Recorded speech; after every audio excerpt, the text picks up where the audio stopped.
لگا گیا بڑی دور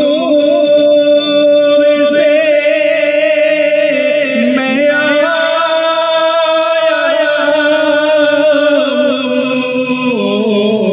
لگا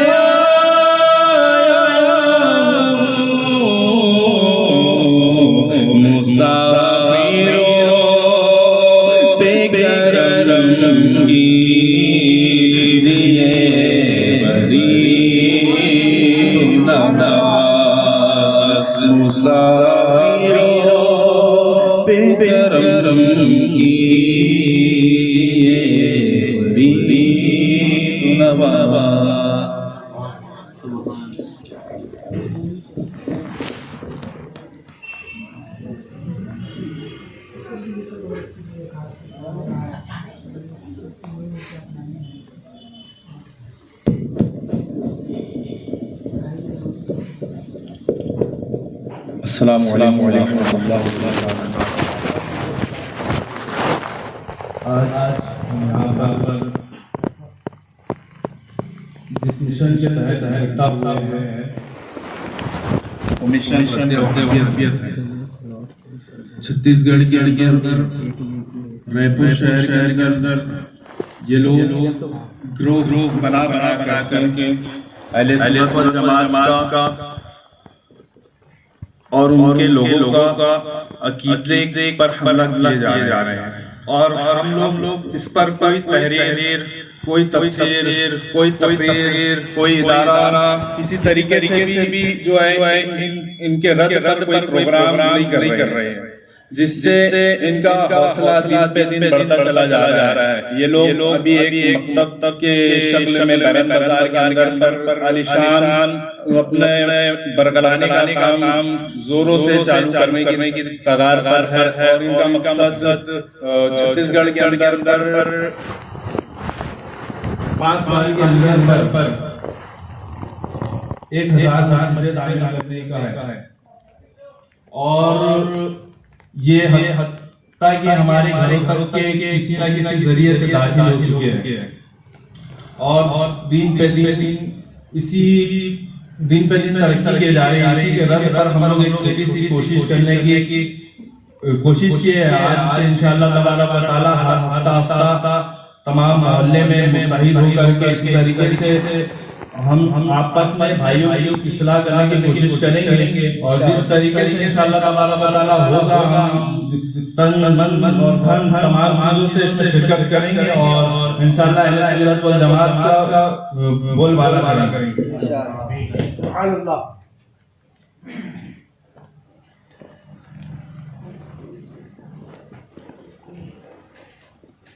نحمده ونصلي على رسوله الكريم، أما بعد فأعوذ بالله من الشيطان الرجيم، بسم الله الرحمن الرحيم۔ أطيعوا الله وأطيعوا الرسول، صدق الله مولانا العظيم وصدق رسوله النبي الكريم، ونحن على ذلك لمن الشاهدين والشاكرين، والحمد لله رب العالمين۔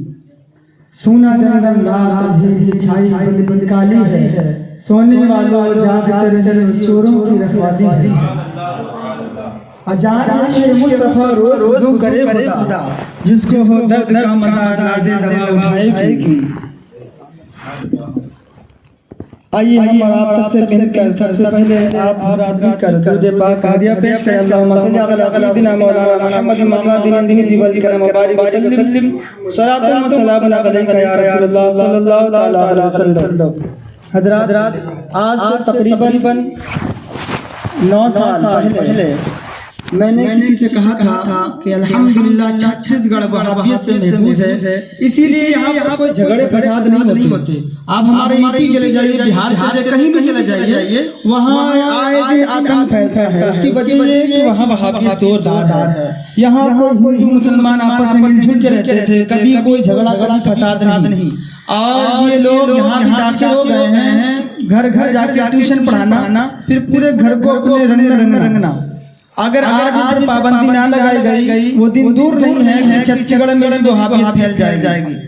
تو کسی نے مجھے کہا نہیں ایسا نہیں ہو سکتا ہے. تو آخرکار ویسا ہی ہوا. یہ لوگ گھر گھر جا کر اور ایک دو کو اپنے اس میں لے کر وہابی بنانا شروع کر دیا. یہاں تک کہ خود رائے پور میں بے انتہا وہابیت پھیل گئی. آج اس طرح ہے یہ لوگ اسی طرح کام کرتے ہیں. ناگپور چلے جائیے, ہمارے یو پی چلے جائیے, کیا کرتے ہیں سب سے پہلے لوگ بڑی محبت سے بات کرتے ہیں, بہت ادب سے بات کرتے ہیں. ایسا لگے گا اس سے آپ کا کوئی خاص ہے ہی نہیں. اور پھر مسجد میں آنا شروع کریں گے, اتنا ادب دکھائیں گے, تہذیب طریقہ بتائیں گے. اگر ان کو کوئی بھگائے گا نا تو پھر صلح کلی لوگ تیار کر لیتے ہیں. صلح کلی کیسے تیار کرتے ہیں؟ جو سب سے بڑا پیسے والا آدمی ہوتا ہے نا اس کو سب سے پہلے پھسلا لیتے ہیں لوگ. دیکھو یار تو نماز کی بات بتاتے, روزے کی بات بتاتے, مت بھگاؤ. دھیرے دھیرے جب ان کی تعداد بڑھ جاتی ہے پھر اپنا امام لا کر وہاں پر کھڑا کر دیتے ہیں. اب مسجد بھی ہمارے ہاتھ سے چلی گئی. ٹھیک اسی طرح ان کا انداز رہتا ہے کام کرنے کا. پہلے بہت میٹھی باتیں کریں گے اور نماز کی باتیں کریں گے, روزے کی باتیں بتائیں گے. اور جب جانیں گے کہ ہم لوگ مضبوط ہو گئے ہیں تو آ کر مسجد میں ہنگامہ کریں گے, کیونکہ زیادہ لوگ کے ساتھ ہو جاتے ہیں. ادھر صلح کلیت بھی رہتی ہے اور وہابیت جب تعداد زیادہ ہو جاتی ہے تو اپنا امام لا کر کھڑا کر دیتے ہیں اور ہمارے امام بیچارے کو الگ کر دیتے ہیں. مسجد ان کے قبضے میں ہو جاتی ہے. آج اگر ہم نہیں جاگے تو وہ دن دور نہیں ہے کہ ہم یہاں بھی وہ حال ہو. ناگپور میں بڑی اچھی سنیت تھی لیکن وہاں کے لوگوں نے پرواہ نہ کی اور دھیان نہیں دیا. نتیجہ یہ ہوا کہ آئے دن مسجدیں چھینی جا رہی ہیں, وہابیوں کے ہاتھ میں جا رہی ہیں. آپ نے دیکھا ہوگا کہ ناگپور میں بہت بڑی مسجد, عالی شان مسجد ہے, وہ سنیوں کی تھی, سنیوں نے بنایا تھا. دھیرے دھیرے وہابی اس میں جانا شروع کیے, ان کی تعداد بڑھی اور مقدمہ دائر کی, یہاں تک کہ وہ جیت گئے. کیوں؟ کیونکہ وہاں کے لوگ سوئے ہوئے تھے. یہاں پر جاگنے کی ضرورت ہے کیونکہ ان لوگوں نے چھتیس گڑھ میں منصوبہ بنایا ہے تقریباً 1000 مسجدیں بنانے کی. اور یہاں تو سنیت کے گڑھ ہے, اس کے باوجود آپ بتائیے کوئی سنیت کا کوئی مرکز ہے یہاں پر؟ نہیں بتا سکتے. کوئی سنیوں کا مرکز نہیں. لیکن ان لوگوں نے مرکز کھول لیا.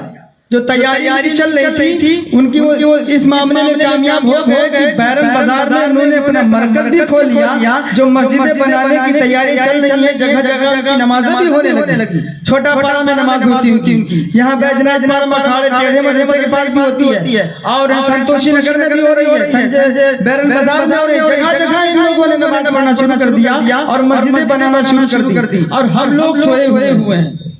اللہ تعالیٰ ہماری حفاظت فرمائے. ہم تو اپنے آپ کو سمجھ رہے سنی ہیں, لیکن آنے والی نسلوں کا کیا ہوگا؟ کل اگر آج ہم نہیں جاگے تو ہماری قبر پر فاتحہ پڑھنے والا کوئی نہیں ہوگا. قبر پر جانے کو ہمارا ہی بیٹا کہے گا قبر پر جانا شرک, غیر نواز کی بارگاہ میں جانا شرک, غیر نواز سے مدد مانگنا شرک, غوث اعظم سے مدد مانگنا شرک. اللہ اکبر, یہ سب معاملات ہوں گے. آخرکار ہمارا یہاں جمع ہونے کا مقصد یہی ہے کہ ہم کو جاگنا ہے. ہم کو لمبی بات نہیں کرنا ہے, وہ تو لمبی بات نکل گئی, میں نے بتا دی. آج صرف کا ایک عقیدہ بتاؤں گا میں جن وہابیوں کا ہے. بہت اچھی بات کرتے ہیں. یہ میرے پاس کتاب ہے حوالے کے طور پر. ہم نے کئی ساری کتابیں لی ہیں اور یہ حفظ الایمان اشرف شریف تھانوی کی لکھی ہوئی ہے. دیکھیے یہ لوگ میٹھی باتیں بہت کر لیتے ہیں لیکن اپنے کفری عقائد کسی کو بتاتے نہیں. آخر ہم ان پر کفر کا فتویٰ کیوں لگاتے ہیں؟ کیونکہ ان لوگوں کو بڑی کہانی ہے, انشاءاللہ کبھی مجلس ہوگی تو بتاؤں گا آخرکار وہابیت پھیلی کیسے اور کن لوگوں نے تیار کیا.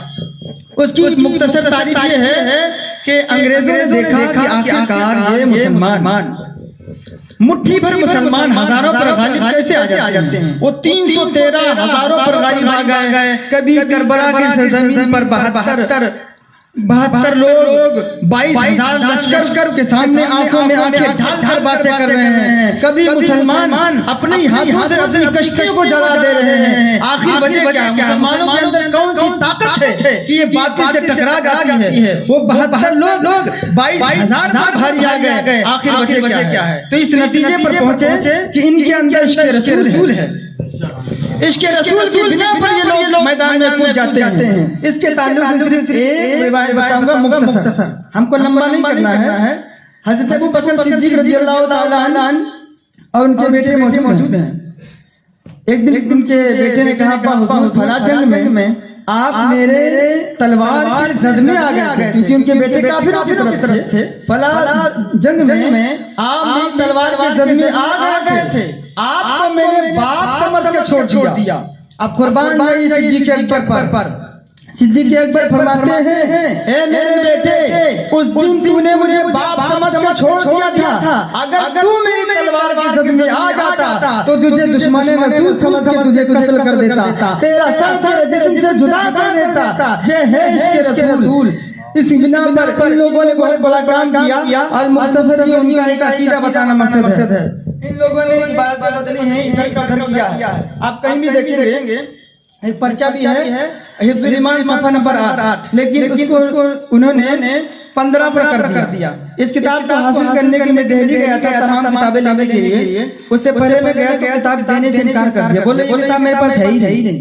پھر میری بھابھی میرے ساتھ تھی تو میں نے اس کو بھیجا جاؤ حفظ الایمان وہ سے دے دے. تو وہ گئی نا اس کو دے دیا. میری بھابھی کو تو انہوں نے اشارہ کیا اور لے لو. بہرحال جو ہاتھ میں آ چکی تھی وہ کیسے واپس کرتا اور دینے سے انکار کر دیا. یہ ایک کتاب میرے ہاتھوں سے لگی. اس کے صفحہ نمبر 15 پر اس نے لکھا ہے سرکار دو عالم صلی اللہ تعالیٰ علیہ وسلم کے علم غیب کے تعلق سے ہمارا عقیدہ ہے کہ اللہ تعالیٰ نے اپنے محبوب کو علم غیب عطا کیا ہے. میرے آقا صلی اللہ علیہ وسلم جا رہے تھے, 2 قبروں پر عذاب ہو رہا تھا. میرے سرکار نے فرمایا ان دونوں قبروں پر عذاب ہو رہا ہے اور یہ بھی فرمایا کس وجہ سے ہو رہا ہے. ارے اور کیا بتاؤں غیب کے بارے میں, اتنا کم ہے کیا اللہ نے اپنا دیدار کرا دیا, خود خدا نہ چھپا. اسی کو بریلی کے اعلیٰ حضرت نے ارشاد فرمایا کعبے کے بدر الدجا تم پہ کروڑوں درود, طیبہ کے شمس الضحیٰ تم پہ کروڑوں درود, اور کوئی غیر کیا تم سے نیہا ہو بھلا جب نہ خدا ہی چھپا تم پہ کروڑوں درود.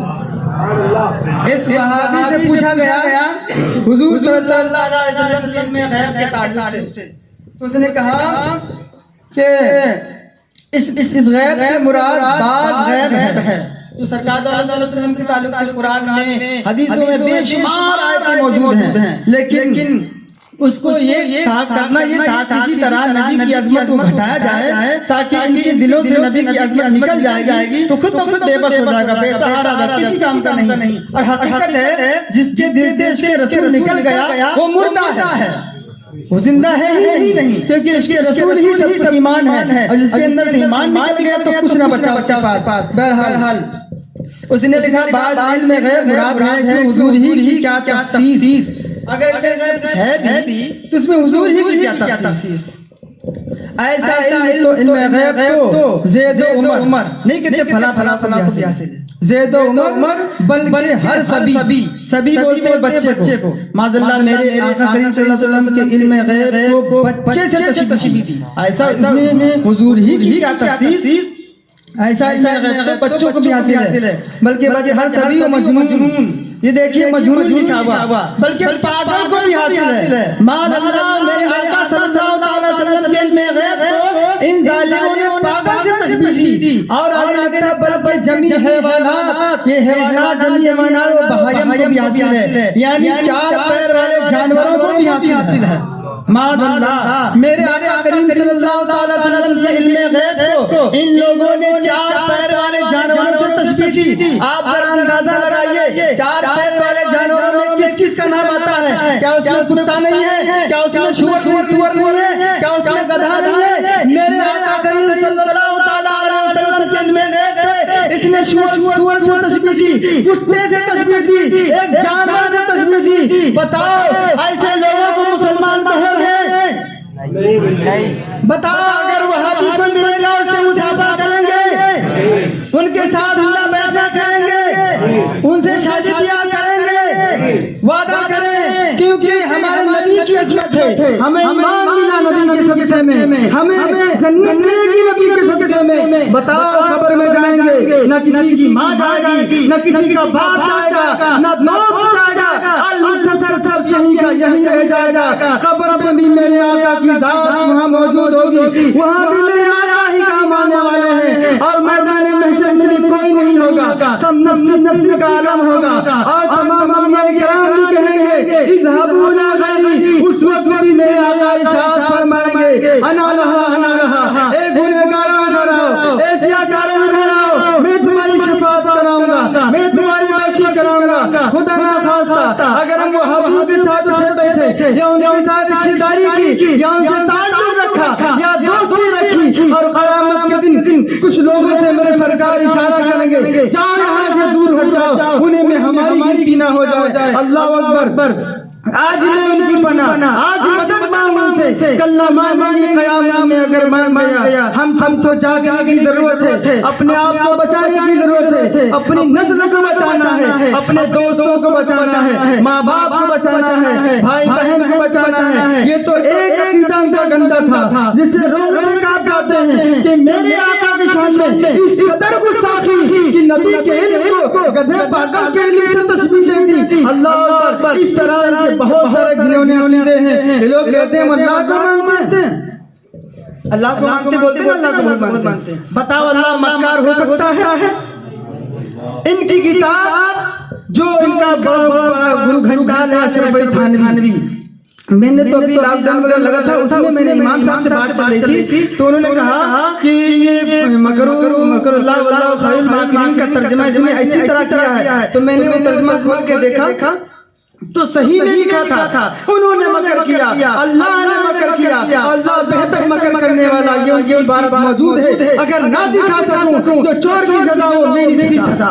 اس کتاب آپ کسی ذریعے مسجد میں آ گئی تھی، ابھی نبی سعید بھائی سے پوچھا کہ وہ کتاب جو ہندو ترجمے والی مسجد میں ہے تو انہوں نے کہا کہ شاید میں دفن کر دیا ہوں کیونکہ وہاں بھی کتاب تھی، اور ایک اور میں چھپا کے رکھا ہوں حوالے کے طور پر، اگر کوئی چاہے گا تو اس کو دکھا سکتا ہوں۔ بتاؤ اللہ مکار ہو سکتا ہے؟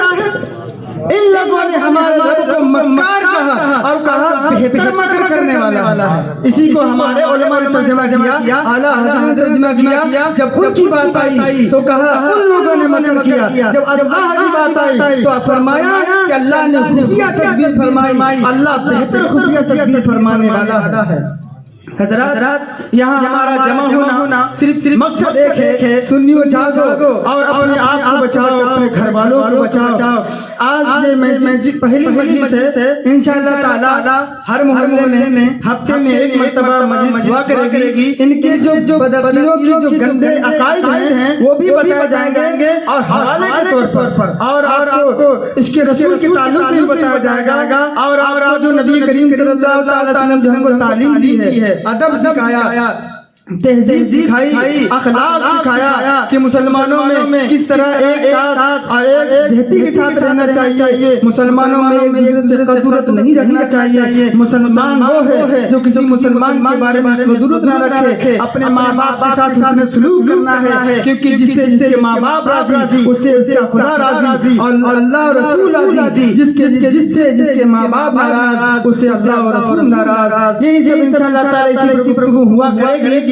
اللہ تعالیٰ سے دعا ہے کہ آپ سب کو جاگنے کی توفیق عطا فرمائے۔ اگر آج نہ جاگے تو پھر نہیں کہہ سکتے، وہی میں کہتا ہوں اب نہ سمجھے تو کب سمجھے، رات کے بھولے سنیوں پھر مت کہنا کہ احمد رضا نے بتایا نہیں تھا۔ حضرات محترم آپ کی بارگاہ میں گزارش ہے کہ آپ لوگ جاگیے اور اپنے آقا کریم صلی اللہ تعالی وسلم کی عظمت پر جو حملہ ہو رہا ہے اسے روکنا ہے، اسے بچانا ہے، اپنے آپ کو بچانا ہے، آنے والی نسلوں کو بچانا ہے۔ اللہ تبارک و تعالی سے دعا ہے ہم سبوں کے ایمان و عقیدہ کی حفاظت فرمائے اور ہماری آنے والی نسلیں قیامت کی نسلوں سے تک ہمارے ایمان کو ہماری نسلوں میں ایمان باقی رکھے۔ آپ کھڑا جی صلی اللہ علیہ وسلم پر مصطفیٰ جانی رحمت پہ لاکھوں سلام، مصطفیٰ جانی رحمت پہ لاکھوں سلام، شمع بز میں ہدایت پہ لاکھوں سلام، شمع بز میں ہدایت پہ لاکھوں سلام، شہر یار تاجدار حرم شہر یار تاجدار حرم نوبہار شفاعت پہ لاکھوں سلام مصطفیٰ جانے رحمت پہ لاکھوں سلام شمع بز میں آیت پہ غوث اعظم امام موتوں کا ونوں کا غوث اعظم امام موتوں کا ونوں کا جلوہ شان قدرت پہ لاکھوں سلام مصطفیٰ جانے رحمت پہ لاکھوں سلام شمع بز میں مجھ سے خدمت کے قدسی کا ہے ہاں رضا مجھ سے خدمت کے قدسی کا ہے ہاں رضا مصطفیٰ جانے رحمت پہ لاکھوں سلام مصطفیٰ جانے رحمت پہ لاکھوں سلام شمع بز میں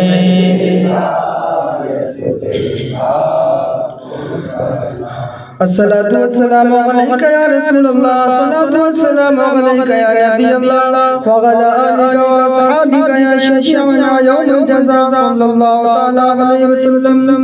اب تمام حضرات سے گزارش ہے کہ اس مجلس جن لوگوں نے کام شروع کیا بہت سارے لوگ ہیں میں دو لوگوں کا نام لیتا ہوں جس میں غلام روز صاحب ہیں سید محسن صاحب ہیں ان سے آپ رابطہ رکھیں اور اپنے خیالات پیش کریں ابھی اتنا ٹائم نہیں کہ سب سے خیالات لیے جائیں اور آپ اپنے مشورے بھی پیش کر سکتے ہیں آگے کیسے کام کرنا ہے اپنی سنیت کو کیسے بچانا ہے ٹھیک ہے یہ غلام روز صاحب سے آپ رابطہ کرتے ہیں اور بھی تمام لوگ اس میں ہیں جو دین کا کام کرنے کا سنیت کو بچانے کا جذبہ رکھتے ہیں ان سے بھی گزارش ہے کہ آپ آگے بڑھیں اور اس کو ضرور قدم بڑھائیں آگے اور حصہ لیں. اللهم صل على سيدنا مولانا محمد معظم الجود والكرم وبارك وسلم صلاة الله وسلام عليك يا رسول الله صلى الله تعالى عليه وسلم. یا اللہ مولا تعالیٰ پروردگار عالم شروع سے لے کر اب تک جو کوئی بھی ذکر کا اذکار ہوا میرے مولا اس میں جانے کسی قسم کی غلطیاں خامیاں ہو گئی اپنی رحیم کریم سے معاف فرما دے. مولا تعالیٰ پروردگار عالم حبیب صلی اللہ تعالیٰ علیہ وسلم کے صدقے میں اس مجلس پاک کو اپنی بارگاہ میں قبول و منظور فرما لے. یا اللہ اس مجلس کی صدقے میں میرے مولا سبوں کے چھوٹے بڑے گناہوں کو معاف فرما دے. یا اللہ سبوں کو سچا پکا مسلمان بنا دے سچا پکا عاشق رسول بنا دے سنتوں کا پابند بنا دے. یا اللہ پروردگار عالم دنیا میں جہاں مسلمان ہوں گے جان و مال عزت و آبرو بالخصوص عقیدہ و ایمان کی حفاظت فرما. یا اللہ میرے مولا پروردگار عالم اہل سنت کی حفاظت فرما. یا اللہ ہمارے علماء کی حفاظت فرما. یا اللہ ہمارے ایمان و عقیدہ کی حفاظت فرما. تمام بد مذہبوں سے صلح کلیت سے ہم سبوں کو محفوظ و مامون فرما. یا اللہ ہمارے سینوں میں عشق رسول کا چراغ روشن فرما دے. یا اللہ ہمارے سینوں میں عشق رسول کا چراغ روشن فرما دے.